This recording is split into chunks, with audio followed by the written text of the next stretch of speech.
If you haven't done this to your vehicle yet and you're looking to do it, you're going to want to stay tuned because I've got a surprise for you. I'm going to save you some money.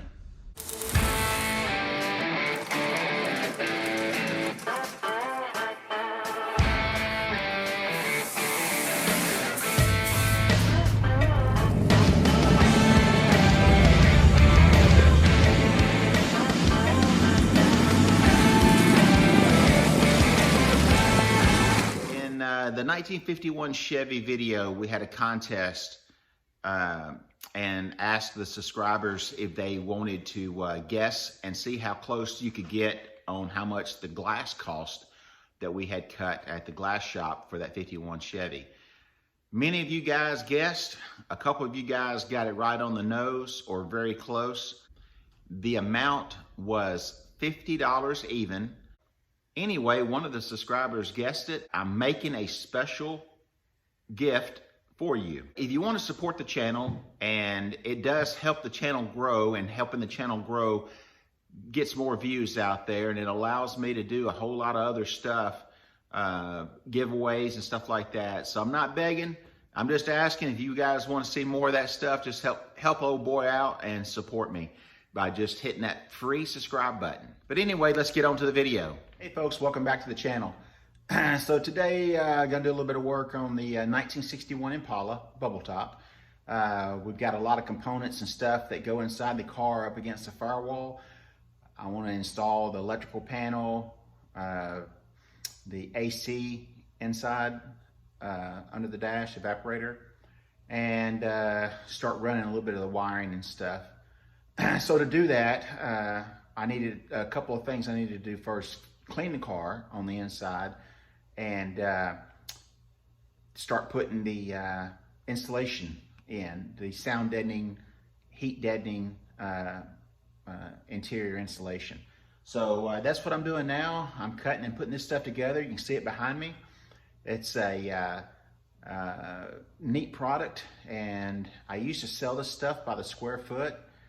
I'm going to give you some tips on where you can buy this stuff for just a little over $1 a square foot. It's pretty much the same exact product that some of the other companies are selling up to $10 a square foot. If you go to some of the name brand stuff and all of that, you can expect to spend a lot of money.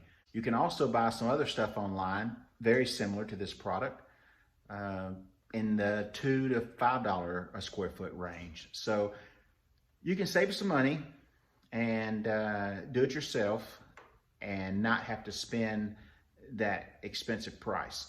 So let's get started, or let me keep going because I've already got started on this thing early this morning.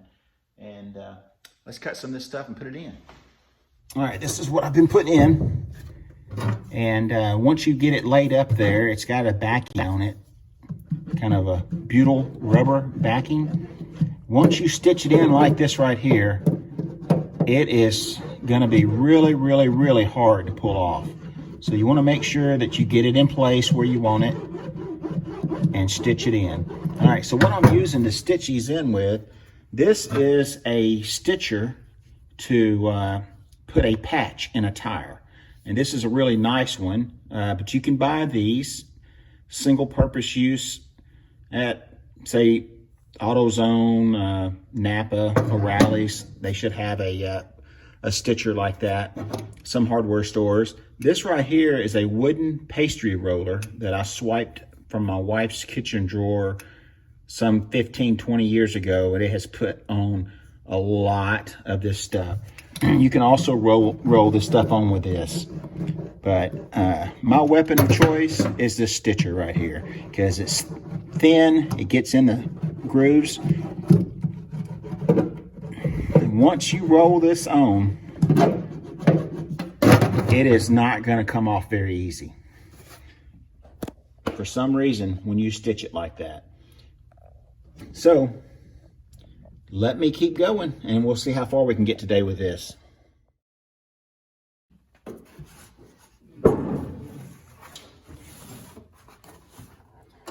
Guys, there's no need to overlap this and make it any thicker than it already is. It's about 60 mil thick. This is going to be about as thick as probably 2 credit cards. When you're using it as a sound deadener, you don't necessarily have to put it on every square inch.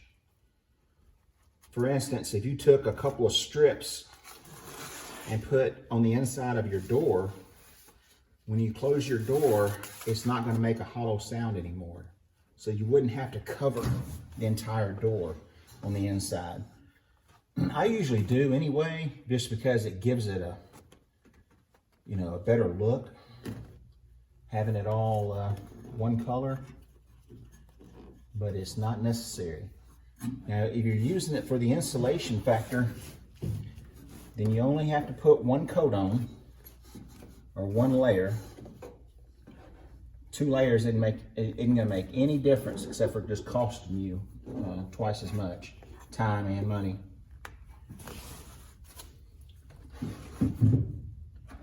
If you're good at wrapping Christmas presents, it's not going to be that big a deal. If you're not very good at wrapping Christmas presents, well, have fun. And I hope my friends out there that are professional car builders don't get too mad at me for sharing all of these tips and tricks with you, because they're using the same product more than likely. They could be using a better product. I mean, you know, there's a lot of stuff out there. The tip of this video is to show you, you do not have to spend that much money to get pro quality work from yourself. This makes a huge difference in the car too. Squeaks and rattles almost disappear. Your radio sounds better.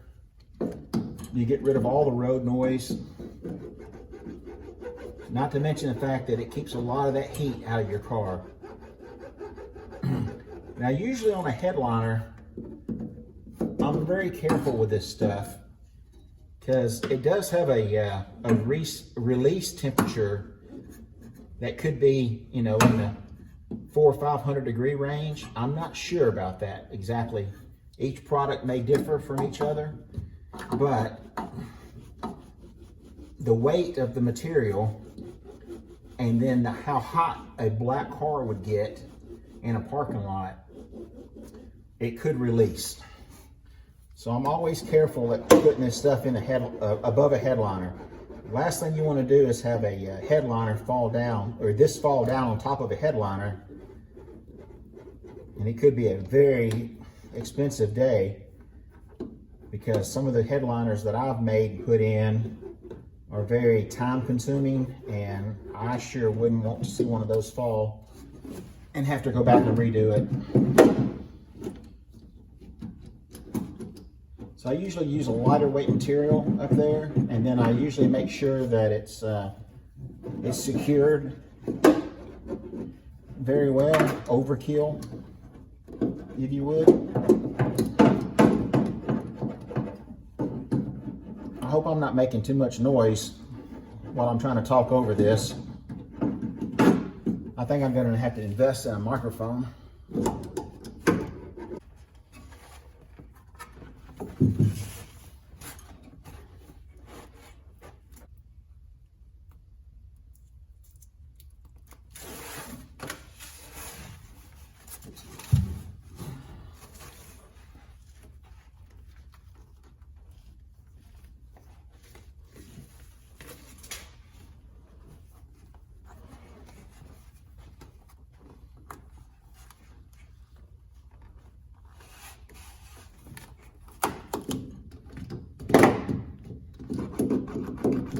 As you saw yesterday, I got started on putting the insulation sound deadening material in the 61 Impala. So let's see what this looks like, and let's see what it took, and about how long it took me to do it. All right, I know it looks like the outside of the Apollo 13, but it sure is nice and clean, and it's going to make the car a lot quieter and a lot cleaner. This product can be bought right down the street from you at a price of around $1 a square foot. That's about $9 a square foot cheaper than some of the companies out there selling the product with their name stamped on it. So if you don't mind somebody's name not being printed on it, that's going to be underneath your carpet, this is the same exact type of product that they're using, and they're selling it for almost $10 a square foot.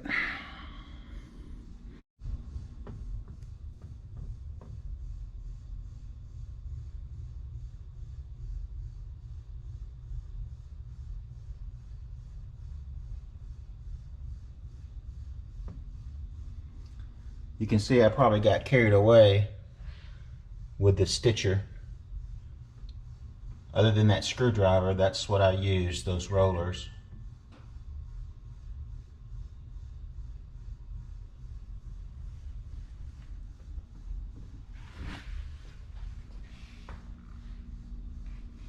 It conforms real well to the tight radiuses, and you can stitch it right to the contour of your floor. The carpet glue will stick right to this and make it real nice. All right, next up for the Impala, it's time to start wiring or installing the wiring harness under the dash. And I need to find a good place to put it. I'm going to put an electric emergency brake in here so it'll free up all that room. Vintage air unit's going over there. So anyway, let's spin this box around. American Auto Wire. And this is the Highway 22 kit.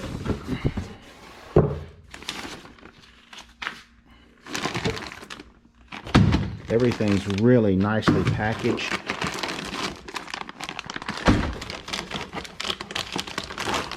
And there's the block that we're looking for. So we need to mount that. The rest of this stuff will come as we need it.